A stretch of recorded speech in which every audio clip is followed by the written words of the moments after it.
dari keturunan Ba'alawi, kemudian mereka stempel sebagai keturunan Nabi, terus mengajarkan Islam yang tidak sama dengan Wali Songo.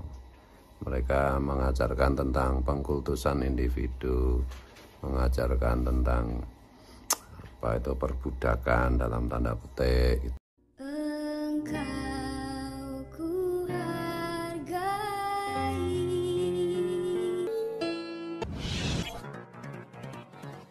Ada yang tanya, Islam yang diwariskan oleh Wali Songo itu bedanya apa dengan Islam yang disebarkan oleh Habib-habib dari Yaman yang DNA-nya ternyata sama dengan apa Yahudi Ashkenazi, Yahudi Khazar. Ya kalau secara gampang tuh begini, Islam yang dibawa Wali Songo, jadi ketika Nusantara belum banyak yang Islam, kemudian Wali Songo mengenalkan Islam. Nah itu Wali Songo itu mengajarkan Islam yang meneguhkan warisan dari kebiasaan orang Nusantara yang bersifat universal seperti Bhinneka Tunggal Ika, persatuan, ya kan, kemudian welas asih, kemudian sopan santun, tawadhu, kemudian apa tidak mengenal perbudakan, karena di Nusantara kan nggak ada perbudakan dulu itu. Adanya perbudakan di Nusantara kan setelah ada bangsa penjajah datang, dan meneguhkan mengenai tiada Tuhan selain Tuhan yang menjadi keyakinan leluhur bangsa Indonesia, yang menurut ahli filologi Dr. Menachem Ali itu ternyata leluhur Nusantara ini kan keturunan Nabi Ismail kan itu. Nah, oleh karena itu Islam yang dibawa oleh Wali Songo itu kemudian diterima dengan sangat luas gitu, menjadi agama 99% warga Nusantara pada waktu itu. Kemudian datanglah kolonialisme Belanda, kolonialisme Barat gitu.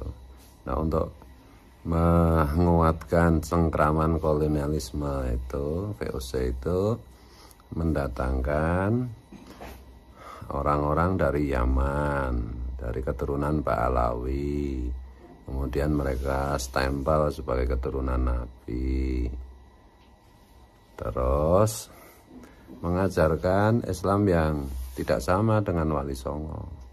Mereka mengajarkan tentang pengkultusan individu, mengajarkan tentang apa itu perbudakan dalam tanda petik gitu, mengajarkan mengenai apalagi ya, pemalsuan sejarah, makam dan lain-lain untuk meneguhkan apa itu cengkraman penjajahan VOC. Yang paling fenomenal kan tentu saja dimulai ketika Snegurgurnya mengangkat Habib Utsman bin Yahya sebagai mufti Betawi. Nah, Utsman bin Yahya ini adalah intelijen VOC, anak buahnya Snegurgurnya gitu. Dan dari situ banyak kerusakan yang timbul sampai hari ini gitu. Nah, ini ada vlog menarik dari KBN Nusantara yang mengenai Freemason itu ya, yang baru aja saya share juga di komunitas kita toh. Itu mungkin sebagai apa perlu ditonton juga terkait dengan vlog yang saya buat ini itu.